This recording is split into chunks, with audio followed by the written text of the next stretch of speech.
Πάλεψαν σκληρά με τα αφεντικά και το κράτος τους σε όλο τον κόσμο για τις μεγάλες κατακτήσεις του 20ου αιώνα.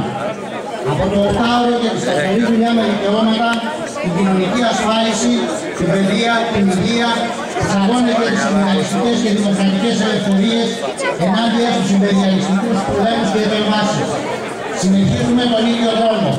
Ευρεούμαστε από το ίδιο φλογερό σύνθημα που γεννήθηκε μέσα από εργατικές εξεγέρσεις και μεγάλες μάχες. Προλετάριοι όλων των χωρών ενωθείτε. Δυναμώνουμε την οργάνωσή μας, την αστική ενότητά μας.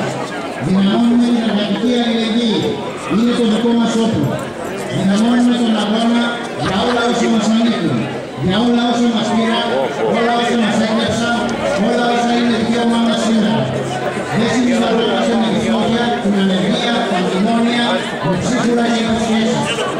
Αυτή η προγραμμαγιά δεν είναι μια ακόμα διαδήλωση. Δηλώνουμε την αγωνιστική ετοιμότητά μας, την απόφαση μας